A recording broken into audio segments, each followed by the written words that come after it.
शुरुआत एक बड़ी खबर के साथ करते हैं जो ऋषिकेश से है, जहां पर एक एडीएम का वीडियो सोशल मीडिया पर वायरल हो रहा है, जिसमें एडीएम स्थानीय निवासी को धमकाते हुए नजर आ रहे हैं।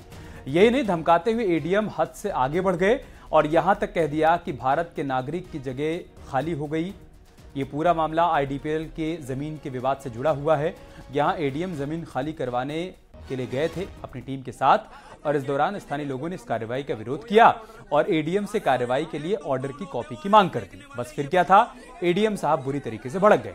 पहले तो स्थानीय निवासी को जमकर लताड़ लगाई और पूछने लगे कि वो किस हक से ऑर्डर मांग रहे हैं और क्या उनको ऑर्डर दिखाएं, ये जरूरी है। इस पर स्थानीय निवासी ने कहा कि वो भारत का नागरिक है, तो फिर एडीएम ने कह दिया कि भारत के नागरिक की जगह यहां से खाली हो गई है और यहां से जगह खाली कर दो।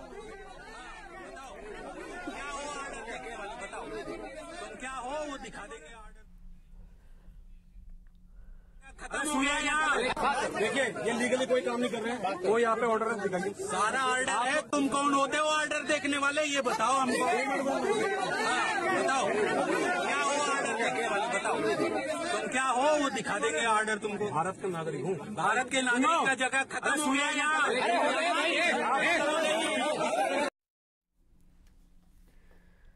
वीडियो वायरल होने के बाद इस मामले ने तूल पकड़ लिया है और कांग्रेस ने इस पर तीखा हमला किया। कांग्रेस ने कहा कि देश में अराजकता का माहौल है, कहीं कोई कानून का राज नहीं है, जबकि मामले के आरोपी एडीएम ने भी सफाई दी है और एडीएम ने कहा कि भारत की जनसंख्या 130 करोड़ से ज्यादा है, सभी को कागजात नहीं दिखाए जा सकते।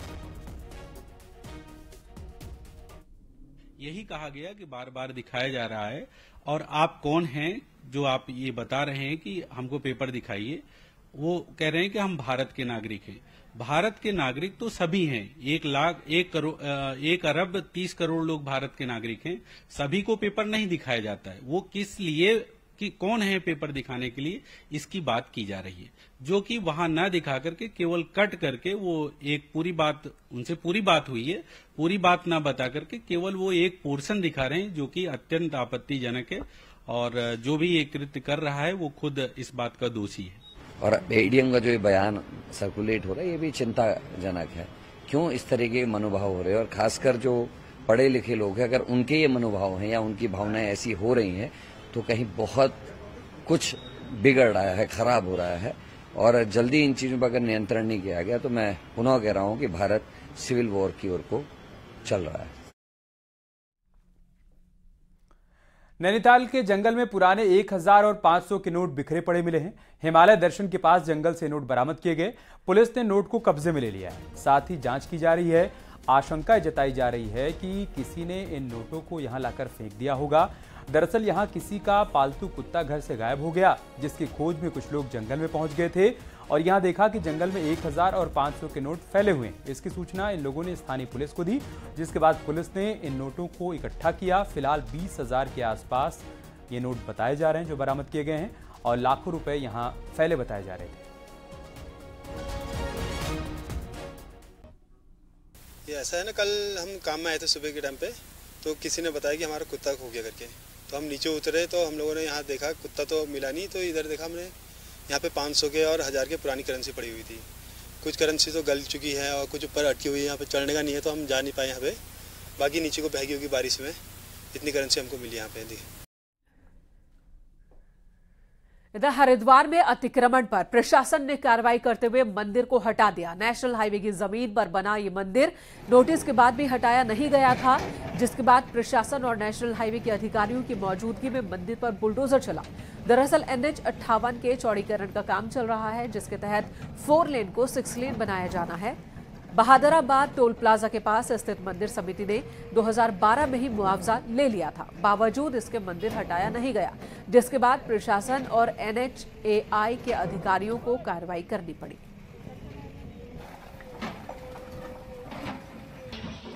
ये पहले 2012 में एक्वायर की गई थी, जब हाईवे बन रहा था उस समय 2011-12 के आसपास। इसको अब ज़मीन भी एक्वायर की गई थी और जो पैसा था इसको सारा मुआवजा दे दिया गया था, जो कि इन्होंने उठा भी लिया था उस समय पर। तो ये आज की डेट में ये 4 से 6 लेन हो रहा है, जो अपना दिल्ली हरिद्वार हाईवे बन रहा है।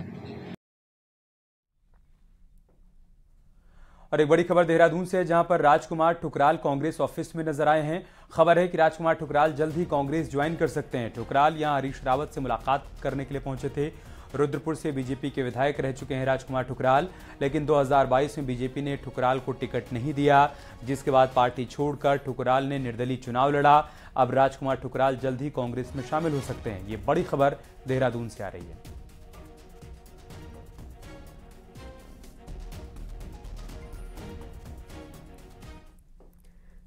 इधर दिल्ली में बीजेपी की बड़ी बैठक शुरू हो चुकी है, जिसमें सीएम पुष्कर सिंह धामी मौजूद हैं। साथ ही प्रदेश अध्यक्ष महेंद्र भट्ट और प्रदेश प्रभारी मौजूद हैं। प्रदेश संगठन मंत्री भी इस मीटिंग का हिस्सा है। बीजेपी के सभी सांसद इस मीटिंग में शामिल हैं। लोकसभा चुनाव को लेकर ये बैठक चल रही है।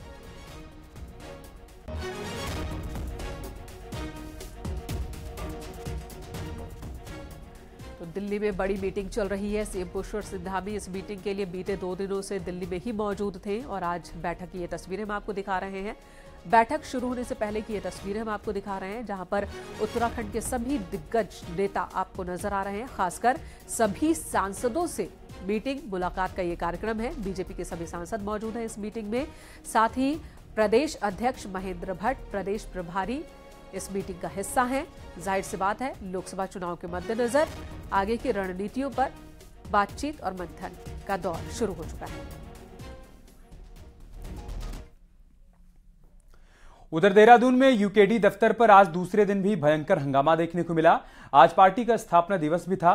पुलिस ने यूकेडी के कई कार्यकर्ताओं को गिरफ्तार किया। पार्टी अध्यक्ष काशी सिंह एरी भी दफ्तर में मौजूद थे और उनकी मौजूदगी में ही हंगामा होता रहा, मारपीट होती रही। काशी सिंह एरी ने कहा है कि कुछ लोगों की महत्वाकांक्षा बढ़ गई है और वो पार्टी पर कब्जा करना चाहते हैं। 2 दिन से पार्टी दफ्तर पर चल रहे झगड़े को दुर्भाग्यपूर्ण बताया। उन्होंने कहा कि पुरानी कार्यकारिणी को बर्खास्त कर दिया गया है और जल्द ही नई कार्यकारिणी की घोषणा की जाएगी। वहीं आपको बता दें कि कल भी पार्टी दफ्तर में जमकर हंगामा देखने को मिला था।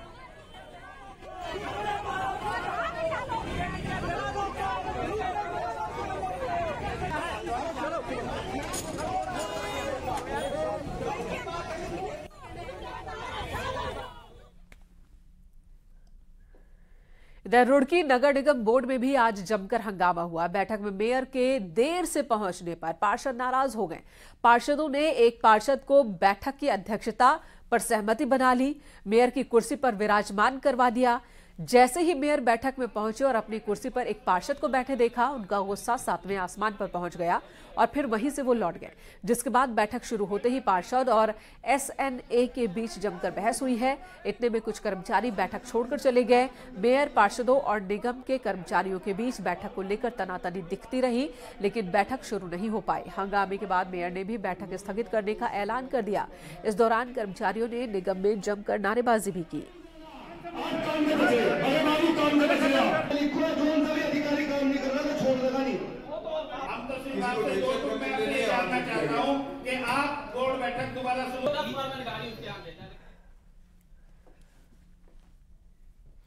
बुधवार को पूरा देश कारगिल विजय दिवस पर शहीदों को याद करेगा, पर उत्तराखंड में शहीदों के सम्मान में बन रहा सैन्य धाम अपनी तय जगह पर नहीं बन रहा। एक आरटीआई में चौंकाने वाला खुलासा हुआ है। तो सवाल है कि बिना जमीन का मसला सुलझाए सैनिक कल्याण विभाग इस काम को कैसे पूरा करेगा।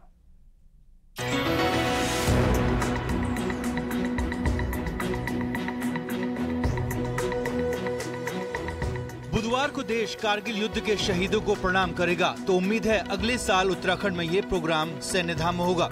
पर उसके लिए एक बड़ी शर्त है कि सैन्य धाम की जमीन का मसला क्लियर हो जाए। दरअसल न्यूज 18 को मिली एक आरटीआई ने कई सवाल खड़े कर दिए। डीएम देहरादून ने सैनिक कल्याण सचिव को जो तहसीलदार सदर की रिपोर्ट दी है, उसमें साफ लिखा गया है कि काम करने वाली एजेंसी तय जगह पर सैन्य धाम नहीं बना रही, बल्कि भिन्न भूमि यानी कि अलग जमीन पर यह काम हो रहा है। जो भूमि सैन्य धाम के लिए दी गई थी, उससे भिन्न स्थल यानी अलग जगह जिसे कहेंगे, पर कार्यदायी संस्था द्वारा निर्माण किया जा रहा है। तो इस लाइन का अर्थ, इस आरटीआई की जो लाइन है और जो तहसीलदार सदर की जो आरटीआई सामने आई है, उसमें जो बात कही गई है, इससे कई सारे सवाल खड़े होते हैं। सवाल यही खड़ा होता है कि क्या सैन्य धाम अपनी सही जगह पर बन भी रहा है या नहीं बन रहा। अगर नहीं बन रहा है तो ये इतना बड़ा धोखा उत्तराखंड की जनता के साथ क्यों किया जा रहा है। अगर सही जगह पर बन रहा है तो फिर आरटीआई में इस बात का जिक्र तहसीलदार ने क्यों किया कि सैन्य धाम भिन्न जगह पर बन रहा है। सैन्यधाम का शिलान्यास दिसंबर 2021 में हुआ, जबकि आरटीआई मार्च 2023 की है। तो सवाल है कि क्या इतने वक्त से एजेंसी गलत जगह पर सैन्यधाम बना रही है और आखिर इस लापरवाही का जिम्मेदार कौन है? न्यूज 18 ने आरटीआई और जमीन के विवाद पर देहरादून के डीएम और सैनिक कल्याण मंत्री गणेश जोशी से सवाल पूछा, तो दोनों ने क्या कहा आप भी सुनिए।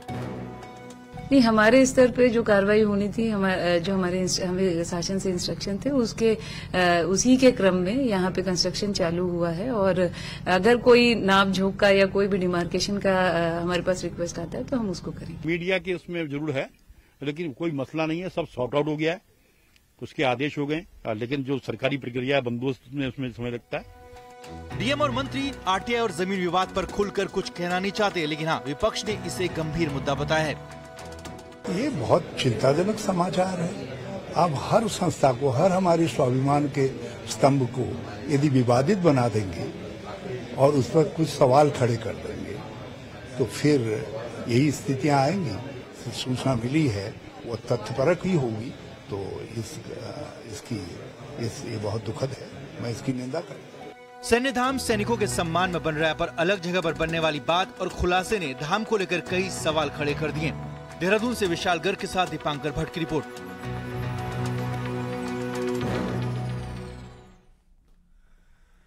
उत्तराखंड में राज्य योजना आयोग को खत्म कर दिया गया है। योजना आयोग की जगह अब state institute for empowering and transforming Uttarakhand यानी कि सेतु आयोग का गठन किया गया है। सेतु आयोग में मुख्यमंत्री अध्यक्ष होंगे, जबकि सरकार के मंत्री आयोग के सदस्य होंगे। इनके अलावा मुख्य सचिव, अपर मुख्य सचिव, प्रमुख सचिव, वित्त सचिव और नियोजन इनके सदस्य होंगे। आयोग में एक सीईओ भी होगा जो सबसे पावरफुल होगा और सीईओ सीधे मुख्यमंत्री को रिपोर्ट करेगा। 3 सलाहकार भी होंगे।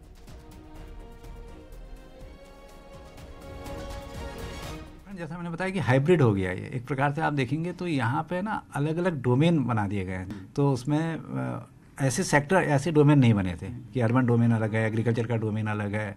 यहाँ डोमेन बना दिए गए, तो ये जैसे अर्बन का एक डोमेन बना दिया, तो अर्बन से रिलेटेड जितने भी प्लानिंग पॉलिसीज वगैरह हैं वो काम यहाँ पे करा जाएगा। और बात करते हैं अच्छी खबर की। उत्तराखंड ने गरीबी उन्मूलन में बड़ी उपलब्धि हासिल की है, जिसकी नीति आयोग ने भी तारीफ की है। नीति आयोग ने कहा है कि उत्तराखंड ने इतिहास रच दिया है और प्रदेश में 5 साल में गरीबों की संख्या घटी है। 5 साल में गरीबों की संख्या 17.67% से 9.67% तक पहुंच गई है। वहीं सीएम धामी ने कहा कि उत्तराखंड के लिए बड़ी उपलब्धि है। केंद्र की मोदी सरकार तेजी से काम कर रही है। गरीब कल्याण की जो योजनाएं शुरू की गई थी उसके अब परिणाम सामने आ रहे हैं। भारत की सरकार माननीय प्रधानमंत्री मोदी जी के नेतृत्व में तेजी से काम कर रही है और हर क्षेत्र में, जैसे हमारी अर्थव्यवस्था आज 11वें नंबर से 5वें नंबर की हो गई है, उसी प्रकार से गरीबी उन्मूलन के क्षेत्र में भी जो जन कल्याण के और गरीब कल्याण की योजनाएं माननीय प्रधानमंत्री जी ने शुरू की है, उसका परिणाम अब सामने आ रहा है। आने वाले समय में निश्चित रूप से भारत पूरी दुनिया को दिशा देने वाला भारत बनेगा मोदी जी के नेतृत्व। देहरादून के रायपुर क्षेत्र में हुई तेज बारिश से बरसाती नाले उफान पर हैं, जिसमें 32 साल का एक शख्स बह गया। बताया जा रहा है कि रोहित गोयल नाले को पार कर रहा था कि अचानक ही तेज बहाव की चपेट में आ गया। इसकी सूचना पर पुलिस और एसडीआरएफ की टीम मौके पर पहुंची। युवक की तलाश की जा रही है, लेकिन अभी तक उसकी तलाश पूरी नहीं हो पाई।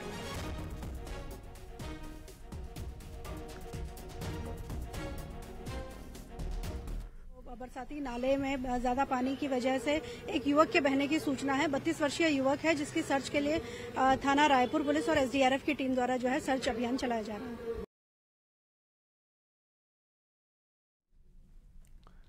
चमोली के थराली में लैंडस्लाइड हुआ है। पहाड़ी का एक हिस्सा टूटकर नीचे आ गया, जिसकी वजह से सड़क बंद हो गई।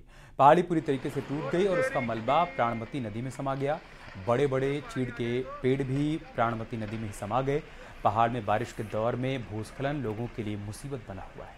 ये तस्वीरें हम आपको दिखा रहे हैं। आप देखिए कैसे पहाड़ का ये पूरा हिस्सा भरभरा कर नीचे आता है और ज़बरदस्त यहाँ पर लैंडस्लाइड देखने को मिला, जिसकी वजह से सड़क भी बंद हो गई। पहाड़ी पूरी तरीके से टूट गई और उसका मलबा प्राणमती नदी में समा गया। बड़े बड़े चीड़ के पेड़ भी प्राणमती नदी में ही समा गए।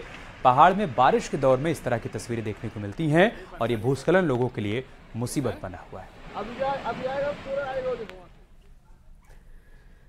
उत्तरकाशी में यमुनोत्री हाईवे चौथे दिन डाबरकोट के पास खोला गया। स्याना चट्टी, जानकी चट्टी में 4 दिन से फंसे यात्रियों को और गाड़ियों को निकाला गया। यात्रियों को बड़ी राहत मिली है। हालांकि इस जगह पहाड़ी से अभी भी मलबा गिर रहा है, लेकिन लोक निर्माण विभाग और एनएच ने कड़ी मशक्कत के बाद मार्ग को खोला। फिलहाल पुलिस, पीआरडी, एसडीआरएफ के जवान मौके पर डटे हुए हैं।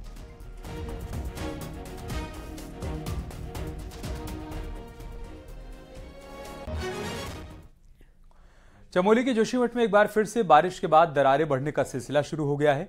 नगर के सिंगधार और गांधीनगर वार्ड में दरारें बढ़ रही हैं। जनवरी महीने में जिन घरों में दरारें पड़ी थी उनमें लगातार पानी का रिसाव हो रहा है, जिससे दरारें और तेजी के साथ बढ़ने लगी हैं। लोगों का यह भी कहना है कि प्रशासन समय रहते व्यवस्था नहीं बना पा रहा है और न ही जोशीमठ नगर क्षेत्र में ट्रीटमेंट का काम शुरू हो पाया है, जिससे समस्याएं जस की तस बनी हुई हैं।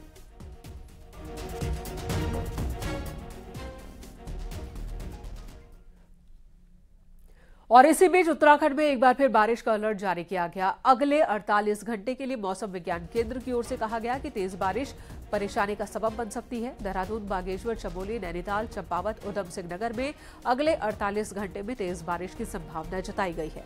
देहरादून, हरिद्वार और रुद्रप्रयाग के लिए तेज बारिश का ऑरेंज अलर्ट जारी किया गया। पहले ये येलो अलर्ट था, लेकिन अब ऑरेंज अलर्ट जारी किया गया है, यानी कि ज्यादा बारिश हो सकती है।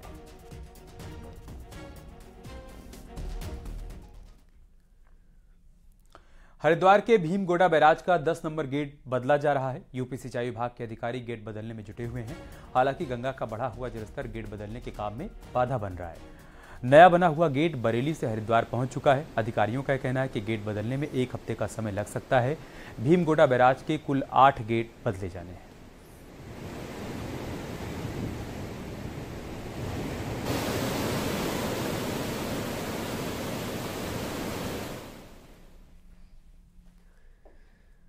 दिल्ली दौरे पर सीएम पुष्कर सिंह धामी ने श्रीदेव सुमन की पुण्यतिथि पर भावपूर्ण स्मरण किया। उनके चित्र पर श्रद्धा सुमन अर्पित किए।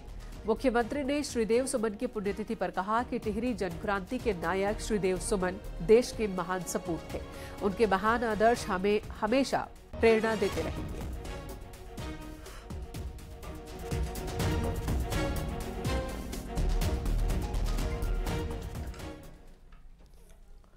राज्य में पुरानी पेंशन बहाली को लेकर बड़ी खबर है। कई कर्मचारियों की करीब 1.5 दशक से चली आ रही मांग पूरी होने जा रही है। देखिए ये रिपोर्ट।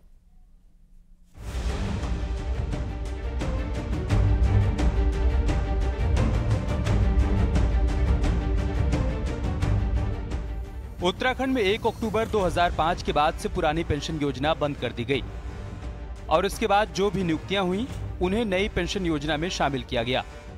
अब इसमें कई कर्मचारी ऐसे भी थे जिनकी नियुक्ति पर कार्यवाही तो अक्टूबर 2005 से पहले हुई, लेकिन उनकी ज्वाइनिंग बाद में हुई। लिहाजा अन्याय बताकर कर्मचारियों ने पुरानी पेंशन की मांग की और अब आखिरकार अक्टूबर 2005 से पहले के विज्ञापन से भर्ती कर्मचारियों को पुरानी पेंशन का फायदा मिलने जा रहा है। ऐसे कर्मचारियों की लिस्ट मांगी गई है और मृतक आश्रित भी इसमें शामिल हैं।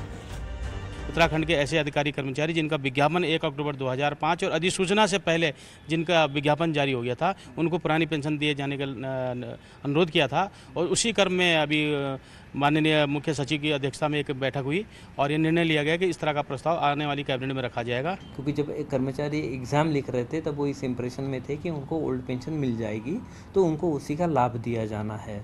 तो इस संदर्भ में अभी काफ़ी कंक्लूसिवली कुछ कोर्ट्स के डिसीजन हुए हैं और भारत सरकार ने भी एक अपना एक नीति बनाई है और इस संदर्भ में एक व्यू लिया हुआ है। लोकसभा चुनाव से पहले करीब 7,000 कर्मचारियों को तोहफा मिल सकता है। हालांकि 2005 के बाद भर्ती हुए कर्मचारियों की भी पुरानी पेंशन की मांग होती रही है और कांग्रेस ने कई राज्यों में इसे लागू भी किया है, लेकिन अब उत्तराखंड सरकार के इस कदम को बीच के रास्ते के रूप में देखा जा रहा है। देहरादून से न्यूज़ 18 के लिए सुनील नवप्रभात की रिपोर्ट।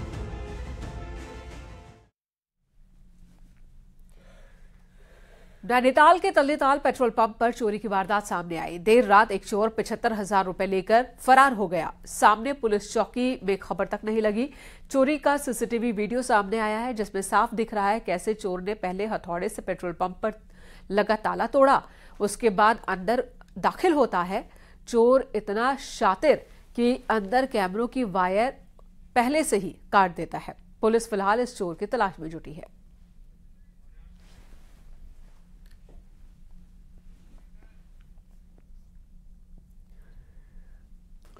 उत्तराखंड में मानसून की धमक के साथ ही चारधाम यात्रा पर ब्रेक लग गया है। भारी बारिश से चारधाम यात्रा में यात्रियों की तादाद बेहद कम हो गई है। पिछले कुछ दिनों में चारधाम में लोगों ने होटल्स की जो बुकिंग करवाई थी वो 90% कैंसिल करवा दी है। पिछले दिनों से यात्रियों की संख्या काफी कम हो गई है, लेकिन फिर भी लोग चारधाम यात्रा पर जा रहे हैं, क्योंकि शुरुआती दौर में लाखों की तादाद में यात्री चारधाम यात्रा पर जा रहे थे, लेकिन अब यात्रियों की संख्या प्रतिदिन 1000-2000 तक ही सीमित रह जा रही है।